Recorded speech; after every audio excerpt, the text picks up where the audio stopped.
peristiwa konflik etnis yang terjadi di Sampit, Kalimantan Tengah pada tahun 2001 merupakan salah satu tragedi paling berdarah yang masih membekas dalam sejarah Indonesia. Konflik ini melibatkan suku Dayak dan suku Madura dengan skala kekerasan yang mengerikan, termasuk ritual penggal kepala yang dilakukan oleh para panglima perang Dayak. Ketegangan antara penduduk asli Dayak dan pendatang Madura sudah berlangsung sejak lama. Banyak orang Madura yang merantau ke Kalimantan sejak masa kolonial hingga Orde Baru mencari penghidupan di sektor perkebunan, pertambangan, dan perdagangan. Namun, perbedaan budaya dan persaingan ekonomi kerap memicu konflik kecil yang lama-kelamaan membesar. Puncaknya terjadi pada Februari 2001 ketika bentrokan antar warga di Sampit berubah menjadi perang etnis yang brutal. Suku Dayak yang merasa wilayahnya terancam mulai melakukan serangan besar-besaran terhadap warga Madura. Dalam tradisi Dayak, ada sosok yang disebut Panglima Perang, pemimpin spiritual dan militer yang menguasai ilmu gaib serta strategi perang. Ketika konflik Sampit memanas, Panglima-panglima ini memimpin pasukan Dayak untuk melakukan ngayau, yaitu tradisi penggal kepala musuh sebagai bentuk balas dendam dan penghormatan kepada leluhur. Para panglima dipercaya memiliki kekuatan mistis seperti kebal senjata, mampu menghilang, serta bisa memanggil roh leluhur untuk bertarung bersama mereka. Dipersenjatai dengan mandau parang khas Dayak dan jimat-jimat sakti, mereka dapat menyusup ke perkampungan Madura dan melakukan eksekusi brutal. Penggalan kepala dalam tradisi ngayau, salah satu tindakan paling mengerikan dalam konflik ini. Kepala mereka sering dijadikan trofi perang atau diletakkan di persimpangan jalan sebagai peringatan. Menurut kepercayaan Dayak, memenggal kepala musuh dapat memperkuat jiwa para pejuang dan menjaga keseimbangan kosmis. Banyak kesaksian menyebut bahwa para panglima Dayak memiliki kecepatan luar biasa dalam menebas kepala, dan ada juga yang mengatakan bahwa mereka bisa memanggil hujan darah sebagai tanda peperangan. Baik, dalam cerita kali ini, satelit misteri akan membahas kejadian yang belum pernah terungkap di tragedi Sampit, perang besar paling brutal antara suku Dayak dan Madura. Seperti apa kejadiannya? Mari kita simak ceritanya. Malam itu, langit di atas Sampit, Kalimantan Tengah begitu gelap. Angin bertiup kencang membawa aroma tanah basah yang bercampur dengan sesuatu yang lebih tajam, bau darah. Di tengah sunyinya malam, di sebuah hutan lebat, seorang pria tua sedang duduk bersila di atas tanah. Matanya yang tajam menatap api unggun yang menari-nari, sementara asap dupa naik perlahan ke atas langit. Ia bukan sembarang orang.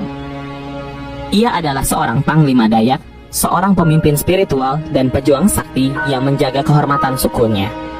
Dengan mandau pusaka yang tergenggam di tangannya, ia merasakan sesuatu yang telah lama ditunggu-tunggu.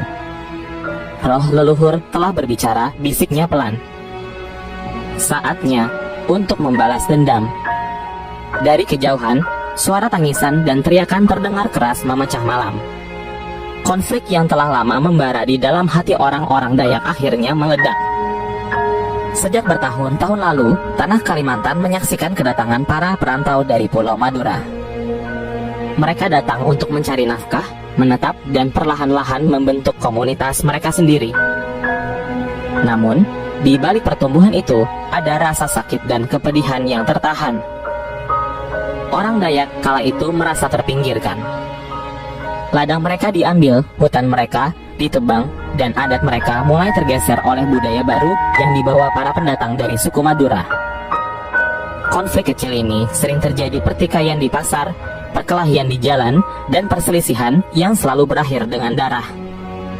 Tapi puncaknya terjadi pada suatu malam ketika seorang pemuda Dayak ditemukan tewas dengan luka menganga di tubuhnya. Desas-desus menyebar cepat bahwa ia dibunuh oleh sekelompok orang Madura dalam sebuah perkelahian. Malam itu juga, genderang perang mulai dipukul. Di dalam sebuah rumah panggung yang tersembunyi di tepi hutan, para tetua Dayak mulai berkumpul. Suasana begitu hening, hanya suara burung malam yang terdengar. Seorang pria tua dengan wajah penuh garis usia berdiri di tengah. Ia adalah Panglima Dayak, seorang yang dihormati dan ditakuti sekaligus. Dengan tatapan tajam, ia berkata, "Kita sudah cukup bersabar. Leluhur kita menangis melihat tanah kita dinodai. Saatnya kita mengayau kembali. Seruan itu disambut dengan sorak-sorai. Para pemuda Dayak dengan tubuh yang dilumuri minyak khas suku mereka mengangkat mandau mereka tinggi-tinggi. Ritual pun dimulai. Di bawah sinar bulan purnama, tubuh mereka digores sedikit dengan belati, membiarkan darah mereka bercampur dengan tanah. Mereka percaya dengan begitu, roh nenek moyang akan melindungi mereka dalam pertempuran. Dan saat genderang perang ditabuh, kematian pun mulai menari di kota Sampit.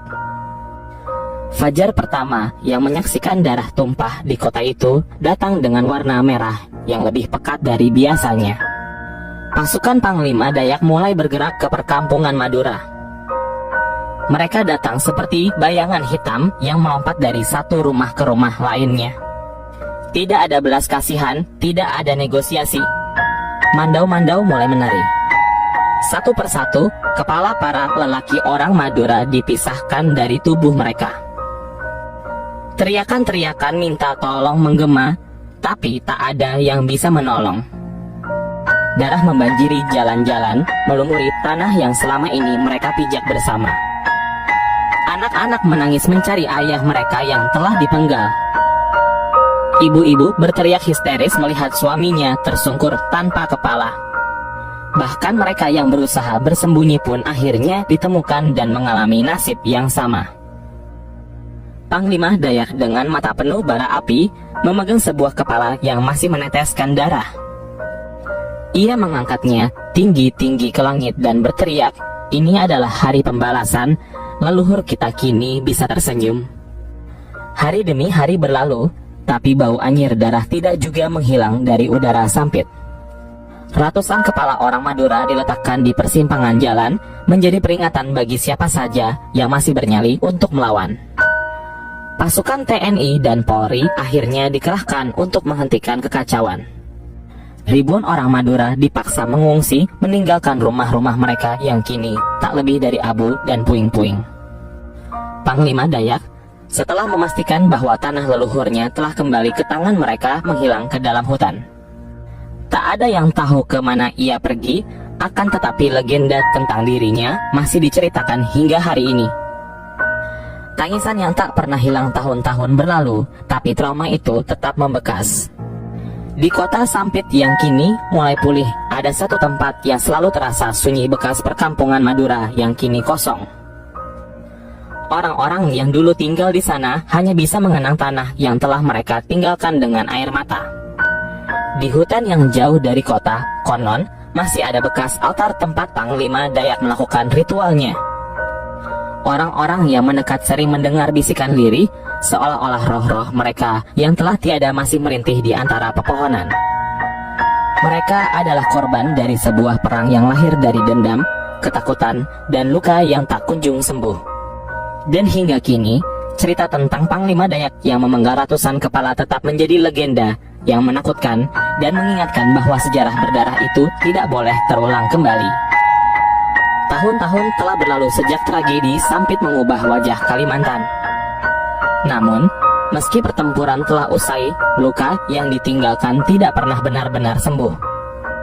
Di pedalaman Kalimantan yang jauh dari kota yang kini kembali tenang, hutan-hutan lebat masih menyimpan cerita yang tak semua orang berbisik. Masyarakat, Panglima Dayak masih hidup, yang tersembunyi di antara pepohonan menjadi legenda yang hidup dalam bayang-bayang. Bahkan ada beberapa orang yang mengaku pernah melihatnya. Seorang pria tua dengan mata tajam, rambut panjang putih beruban, dan tubuh penuh luka pertempuran. Kadang ia terlihat di tepi sungai, kadang di atas bukit tempat orang Dayak melakukan ritual mereka. Namun, yang paling menakutkan adalah kisah para pencari kayu yang tak pernah kembali setelah memasuki hutan itu. Mereka yang berhasil kembali sering menceritakan hal yang sama. Mereka sering mendengar bisikan, suara orang-orang menangis, dan melihat sosok besar berdiri di tengah kabut dan menatapnya dengan mandau berlumuran darah. Di dalam kota, meski orang-orang berusaha melanjutkan hidup, rasa takut tetap bersembunyi di sudut-sudut jalan. Setiap tahunnya, pada malam-malam tertentu, warga Sampit tidak berani keluar rumah setelah matahari terbenam. Konon, saat malam tiba, ada suara-suara aneh yang terdengar di bekas perkampungan Madura yang kini kosong. Beberapa orang yang nekat berjalan di sana mengaku pernah melihat bayangan-bayangan samar. Ada juga yang melihat sosok pria tanpa kepala berjalan tertatih-tatih, dan ada pula yang mendengar suara jeritan perempuan menangis seolah masih meratapi kematian suami dan anak-anak mereka. Seorang tukang ojek yang pernah melintasi daerah itu mengaku pernah melihat seorang lelaki tua berdiri di bawah lampu jalan yang temaram. Saat didekati, lelaki itu menoleh, dan alangkah terkejutnya tukang ojek itu saat melihat mata lelaki itu merah menyala penuh amarah yang belum padam. Tak butuh waktu lama baginya untuk menghindari daerah itu selamanya. Meskipun ribuan orang Madura telah diungsikan keluar dari Kalimantan, ada beberapa yang kembali diam-diam. Mereka bukan lagi para pedagang kecil atau buruh kasar. Mereka datang dengan dendam yang dalam, dengan hati yang tidak bisa menerima kepergian keluarga mereka yang telah menjadi korban.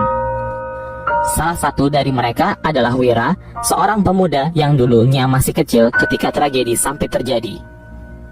Ia berhasil lolos saat keluarganya dibantai, tapi kenangan itu tetap tertanam di benaknya.